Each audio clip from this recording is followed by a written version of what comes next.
ভূত বাগানের কথামালায়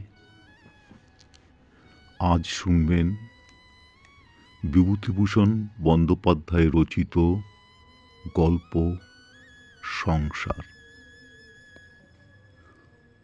উপেন ভট্টাচার্যের পুত্রবধূ বেশ সুন্দরী, একটিমাত্র ছোট ছেলে নিয়ে অত বড় পুরনো সেকেলে ভাঙা বাড়ির মধ্যে একাই থাকে।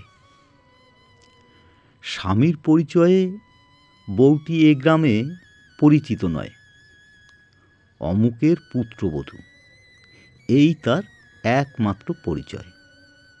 কারণ ওই যে স্বামী ভবতারণ, ভবঘুরে লোক, গাঁজা খেয়ে মদ খেয়ে বাপের যথা সর্বস্ব উড়িয়ে দিয়েছে। এখন কোথায় যেন সামান্য মাইনের একটা চাকরি করে, শনিবারে শনিবারে বাড়ি আসে। কোনো কোনো শনিবার আসেই না। শ্বশুর উপেন ভট্টাচার্য গ্রামের জমিদার মজুমদারদের ঠাকুর বাড়িতে নিত্য পুজো করে, সেখানেই থাকে, সেখানেই খায়। বড় একটা বাড়িতে আসে না। ভালো খেতে পান বলে ঠাকুর বাড়িতেই পড়ে থাকেন। নইলে সকালের বাল্যভোগের লুচি ও হালুয়া, পায়েস, দই ও বৈকালির ফলমূল বারোভূতে লুটে পুটে খায়। কোনো কোনো দিন সন্ধ্যার দিকে তিনি বাড়ি আসেন, হাতে একটা ছোট্ট পুটলি, তাতে প্রসাদী লুচি ও মিষ্টি, ফলমূল, একটা সন্দেশ বা ক্ষীরের ছাঁচ থাকে। তার নাতি করুণার বয়স এই 7 বছর। না খেতে পেয়ে সে সর্বদা খাই খাই করছে। যা হয় পেলেই খুশি, তা কাঁচা আমড়া হোক, পাকা নোনা হোক, চাল ভাজা হোক, তালের কল হোক, আধপাকা শক্ত বেল হোক, খাওয়া পেলেই হলো। স্বাদের অনুভূতি তার নেই। ঝাল, টক, মিষ্টি, তেতো তার কাছে সব সমান।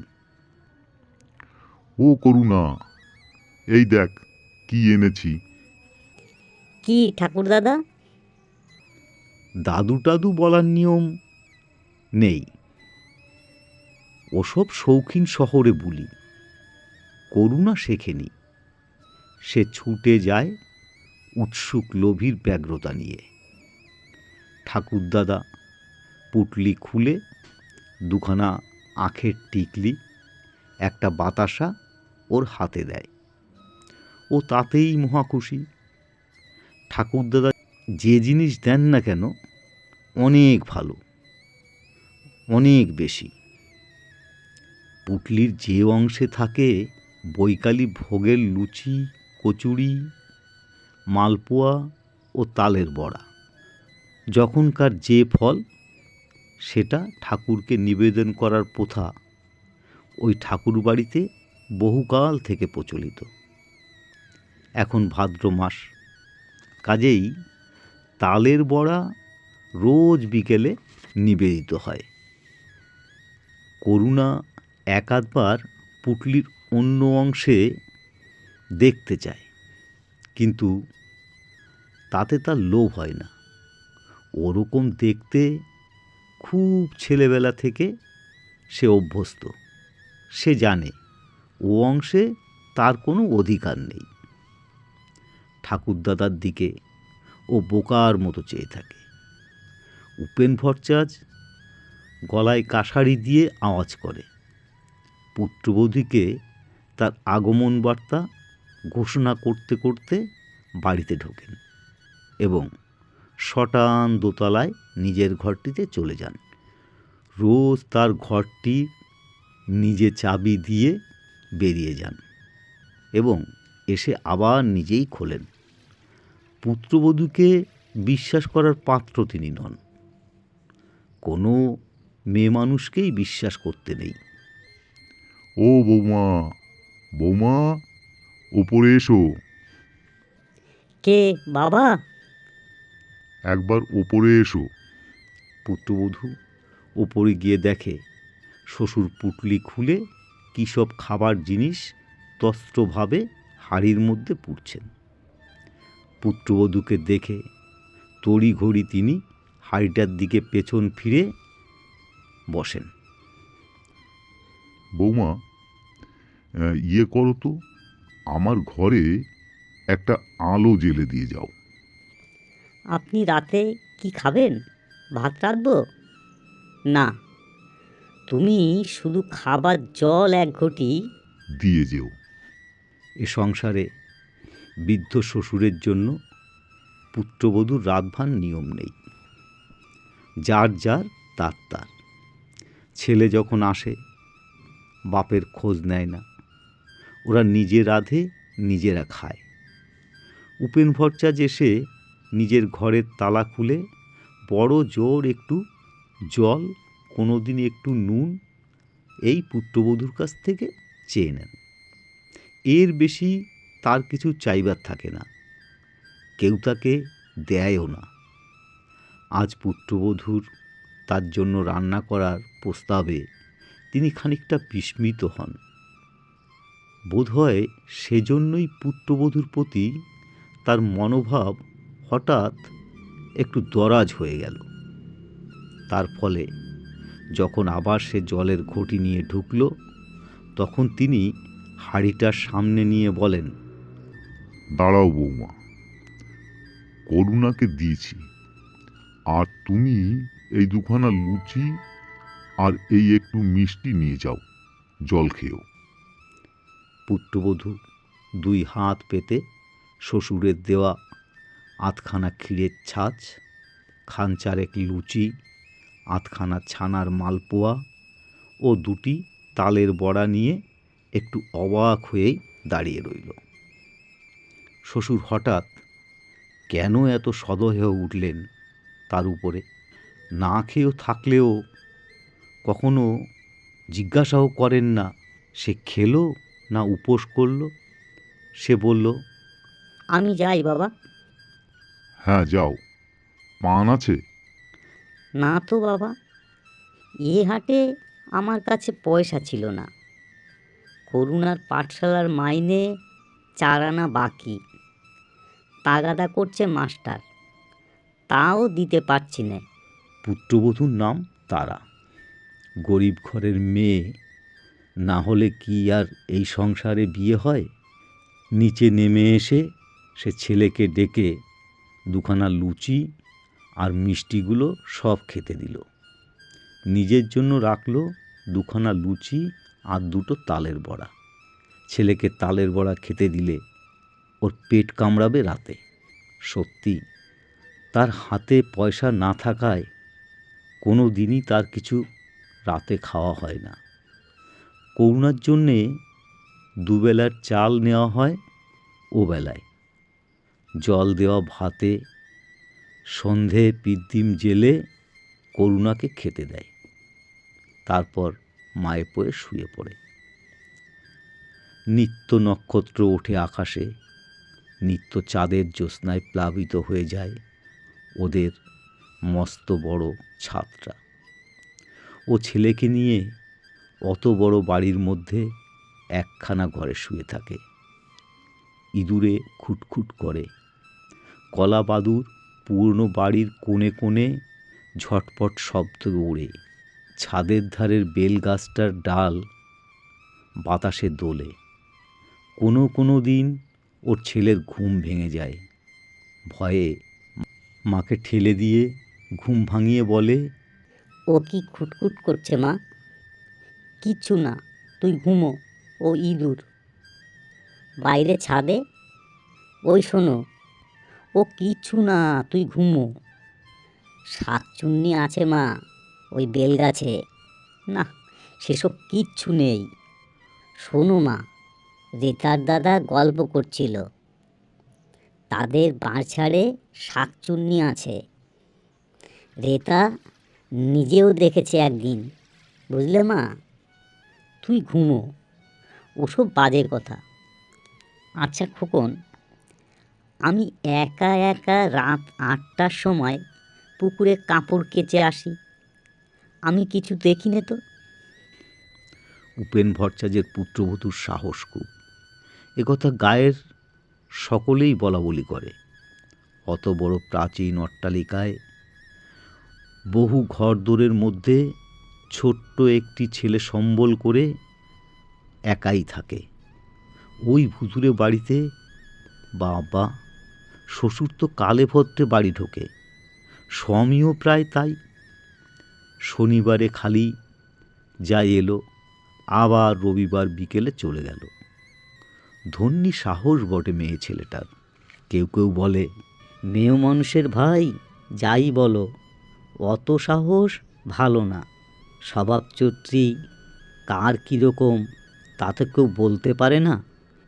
শেষ রাত্রে করুণা আবার মাকে ঠেলা মেরে বলে, ও মা, ওঠ না, ওই কিসের শব্দ হচ্ছে?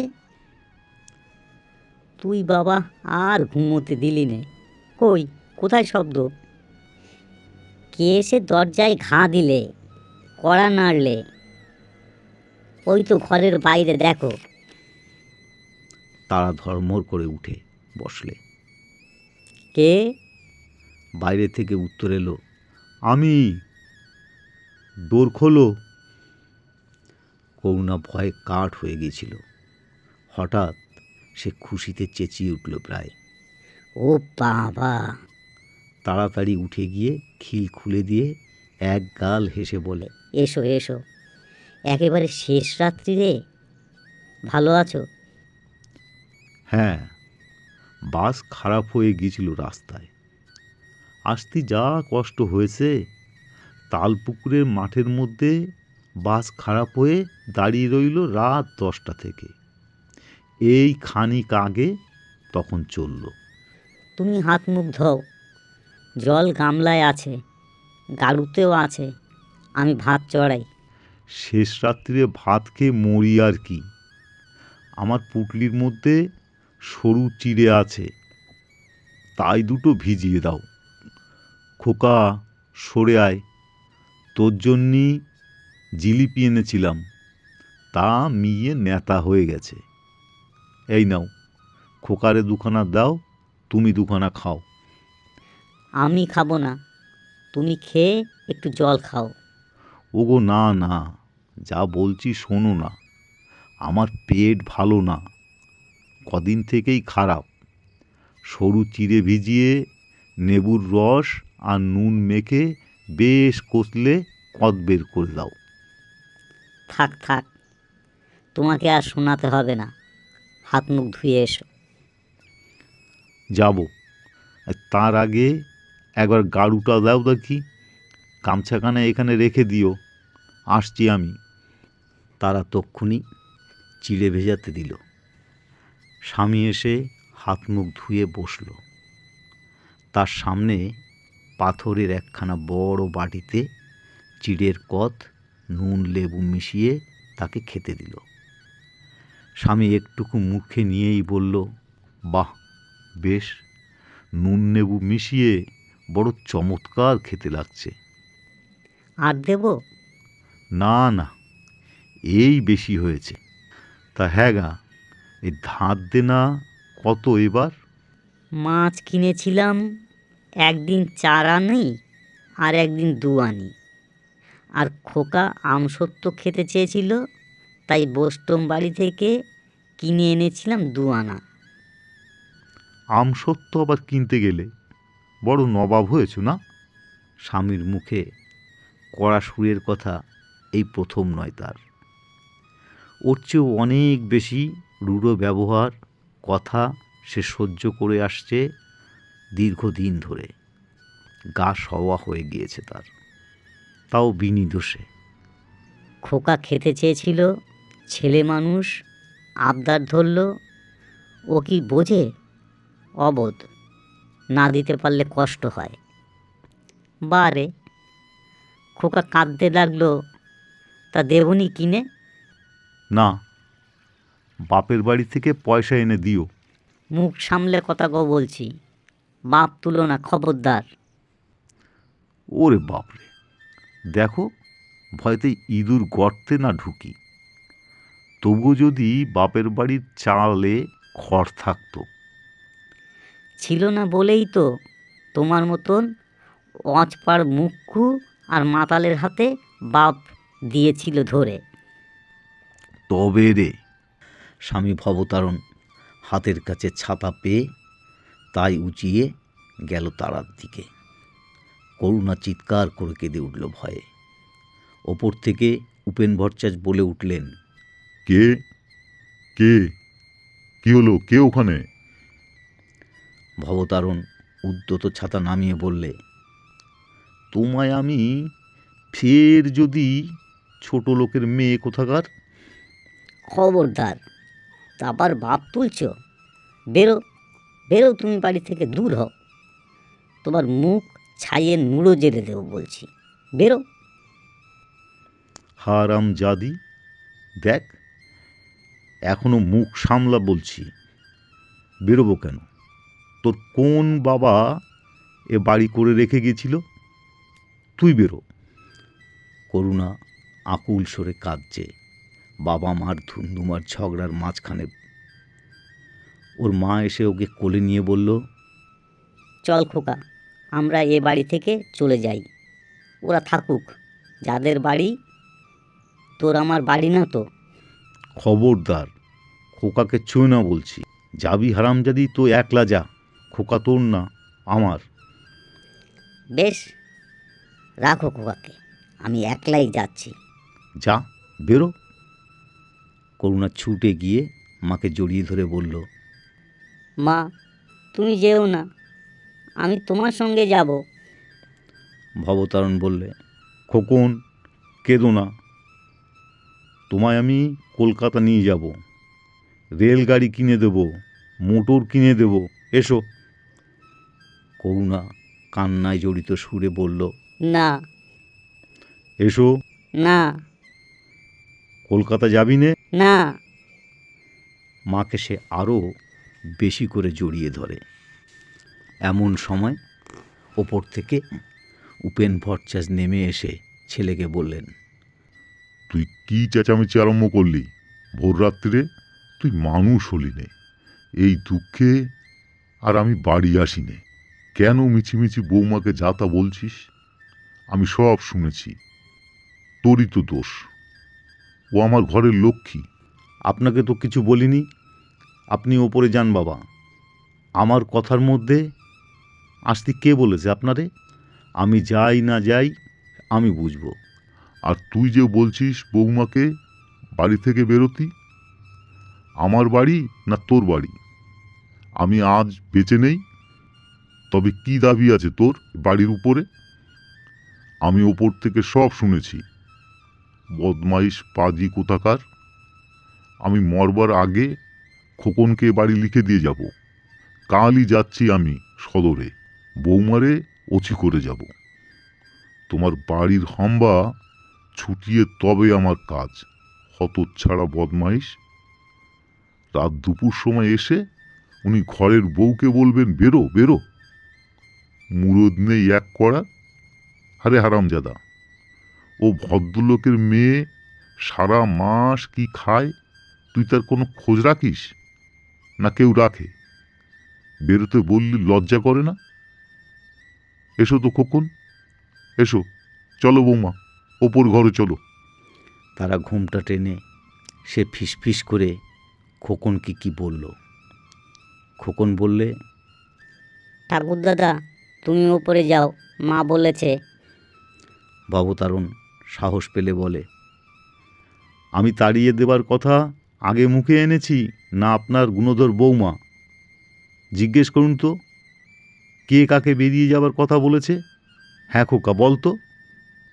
আপনার বৌমাই আমাকে বেরিয়ে যেতে বললে না কেন? ওর বাবার বাড়ি? হ্যাঁ, ওর বাবার বাড়ি। আলবাত ওর বাবার বাড়ি। হারামজাদা, ফের যদি তুমি ওসব কথা মুখে এনেছো তবে তোমাকে আমি... উপেন ভট্টাচার্য উপরে উঠে গেলেন। ভবতারণ চুপ করে বসে রইল তক্তাপোষের এক কোণে। খানিকক্ষণ সবাই চুপচাপ। হঠাৎ ভবতারণ উঠে জামার পকেট হাতড়ে একখানা 2 টাকার নোট বার করে স্ত্রীর দিকে ছুঁড়ে দিয়ে বলল, এই দিলাম, ধার দেনা শোধ দিও, আমি এক্ষুনি চললাম। এই দেশলাই কে নিল আমার? তারা বললে, খোকন, দেশলাইটা ওই রয়েছে, দে তো।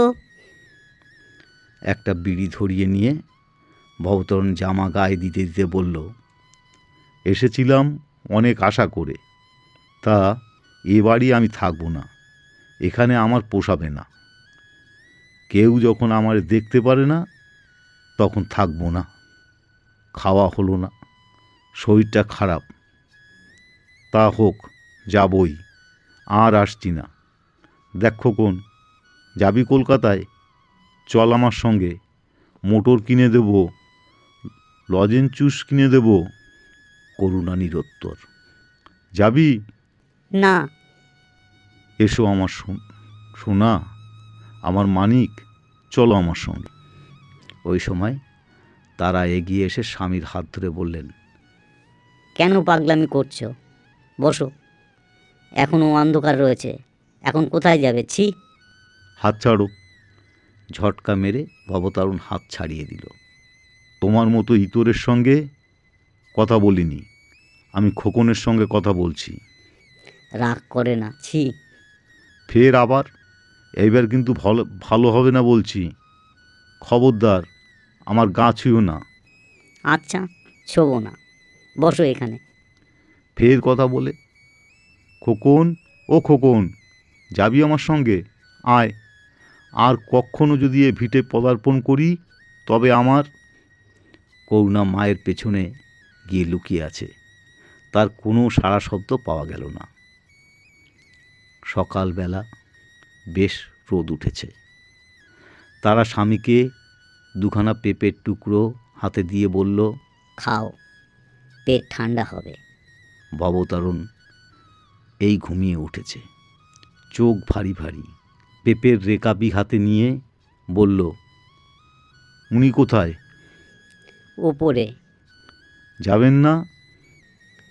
তা কি জানি। খাবেন? উনি কবে খান? কাল সন্ধ্যের সময় এলেন, বললাম ভাত রেঁধে দিই, উনি বললেন না। পেঁপে আর আছে? দিয়ে এসো না ওপরে। সে তুমি বললে তবে দেব, সে দিয়ে এসেছি, তুমি তখন ঘুমিয়ে। দিও, বুড়ো মানুষ। সে তোমাকে শেখাতে হবে না। খোকন, ও খোকন, শোন। ও খেয়েছে, ওকে ডাকছো কেন? তুমি খেয়ে ফেলো, তোমার পেট ঠান্ডা হবে। এখন কেমন হচ্ছে? এখনও গোলযোগ যায়নি। ভাতে জল দিয়ে নুন নেবু দিয়ে তাই খাবো। তেল দাও, নিয়ে আসি। করুণা বাপের কাছে এসে বলল, কি বাবা? এই নে খা। তারা বললে, আহা, কেন আবার? তুমি খাও। এই সময় উপেন ভট্টাচার্য খড়ম পায়ে দিয়ে ওপর থেকে নেমে এলেন। ঘরে উকি দিয়ে বললেন, কে? ভবতারণ? ভালো পেঁপে, খা। বৌমা, আমি আসি, ওখানেই খাবো। ভবতারণ, আজ আছিস তো? ভবতারণ দাঁড়িয়ে উঠে বলল, না বাবা, ওবেলা চলে যাব। আপনি আসবেন না ওবেলা? আচ্ছা, তুই যাবার আগে আমি ফিরে আসবো। এই সময় তারা ফিসফিস করে কি বলল স্বামীকে। ভবতারণ ডেকে বলল, বাবা। কি? এবেলে এখানে 2টো খাবেন? আপনার বৌমা বলেছে। কই মাছ আনতে যাচ্ছি বাঁধালে, একসঙ্গে বসে অনেক দিন খাইনি, কেমন? উপেন ভট্টাচার্য সম্মতি জ্ঞাপন করে রোয়াক থেকে উঠোনে পা দিলেন। কি ভেবে এসে আবার বসলেন রোয়াকে। পুত্রবাবু বললেন, তামাক সেজে দেবো? দাও দেখি। ছেলে ভবতরণ নিজেই তামাক সেজে নিয়ে এলো। বৃদ্ধ উপেন ভট্টাচার্য চোখ বুজে হুঁকোয় টান দিতে দিতে চিন্তা করতে লাগলেন। এমন সকালবেলা কত কাল আসেনি তার জীবনে। স্ত্রী মারা গিয়েছে আজ বোধহয় 20 বছর। ভবতারণ তখন 11 বছরের বালক। তারপর থেকেই ছন্ন ছাড়া সংসার জীবন চলছে। আঁটোসাঁটো নেই কোনো বিষয়ে। তার উপর দারিদ্র তো আছেই। হাতে পয়সা ছিল না বলেই ভবতারণকে লেখাপড়া শেখাতে পারেননি। লেখাপড়া শেখালে অত খারাপ হয়তো হতো না। অবহেলিত পুত্রের প্রতি উপেন ভট্টাচার্যের মায়া হলো। কাল অত বকুনি দেওয়াটা উচিত হয়নি। ভবতারণ বাড়ি ফিরে এলো 8টার সময়। স্ত্রীকে বলল, দেখো, কারে বলে জসুরে কই, আধ পোয়ার কম নয়, উপরে 1 পোয়া 5-6টা। বাবাকে দেখাও। পুত্রবাবু বললে, এই দেখুন। বাবা, কত বড়! কত করে সের নিলে রে? 3.5 টাকা। তা হবে। যুদ্ধের সময় ছিল কত ভালো। এ দিন দিন যা হয়ে উঠছে।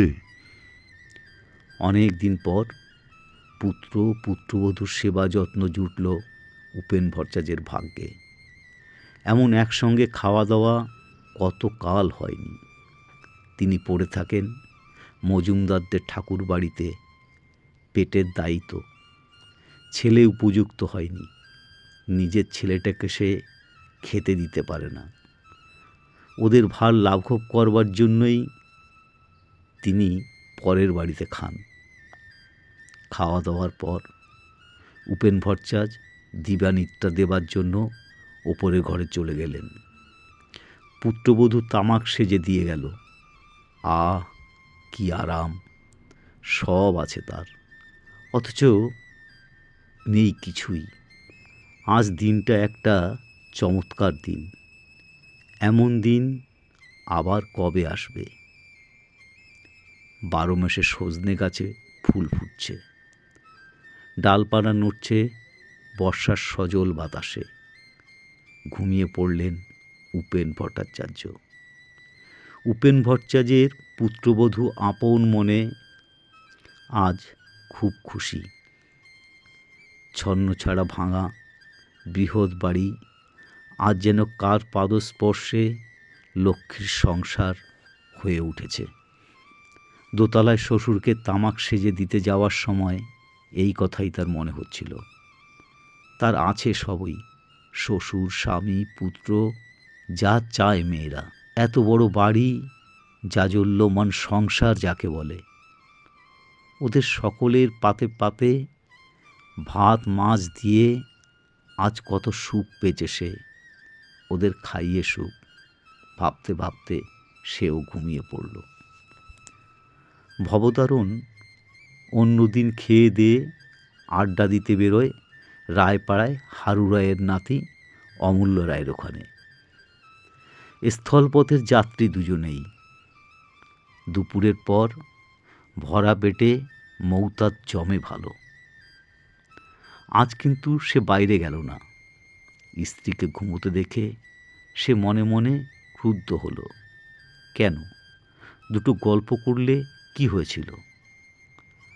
তারা কি সে রোজ রোজ পায়? কত কষ্টে থাকে একা এই বাড়িতে। সে নিজে অক্ষম স্বামী, কিছু করার পথ তার নেই সামনে। সে ভালোভাবে ভাবে, ভেবেছে কতবার, কিন্তু তা হবার জো নেই।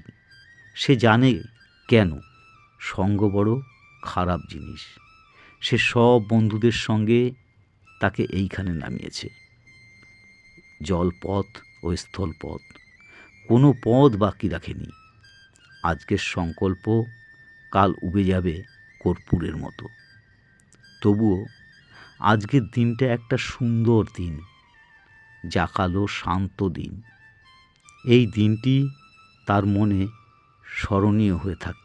তারাকে ঘুম থেকে উঠিয়ে বলে, চা আছে ঘরে, চা করো, বাবাকে দিয়ে এসো, আমিও একটু খাই।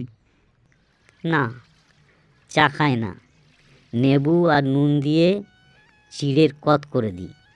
স্ত্রী সত্যি তাকে যত্ন করবার চেষ্টা করে। তার অদৃষ্টে নেই, তার কি দোষ? তারা সত্যি ভালো মেয়ে, বড্ড ভালো।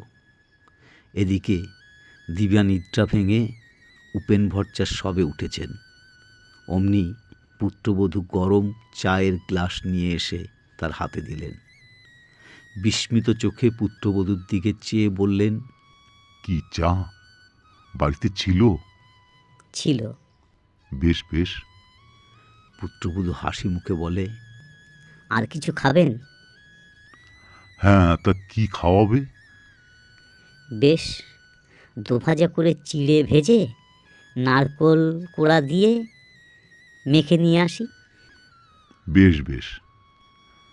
কাঁচা লঙ্কা অমনি সঙ্গে একটা এনো। আর শোনো, ওই ভবতারণকে আর খোকাকেও দিও। তামাক দেবো বাবা? এখন না, চিড়ে ভাজা আগে খাই, তারপরে। বাহ, মৌতারটা নষ্ট করে দেবে বৌমা। এমনি সুন্দর হাসি খুশির মধ্যে সেদিনের সূর্য ডুবে গেল জামদার বড় বিলের ওপরে। সারা দিন কেউ কোথাও নেই। ভবতারণ চলে গিয়েছে। যা সামান্য দুটো টাকা দিয়ে গিয়েছে তাতে 5 দিনের চালও হবে না। উপেন ভট্টাচার্য গিয়ে উঠেছেন মজুমদারদের ঠাকুর বাড়িতে। একা রয়েছে তার পুত্রবধূ সেই প্রকাণ্ড ভাঙা বাড়িতে ছোট্ট ছেলেকে নিয়ে রাত্রে। আবার কলাবাদুর ওড়ে কড়িকাঠের খোপে খোপে প্যাঁচা ডাকে ডুমুর গাছের নির্জন অন্ধকারের মধ্যে করুণা ঘুমের মধ্যে মাকে বলে, ও কিসের শব্দ মা? ওঠো ওঠো। ওটা কি মা?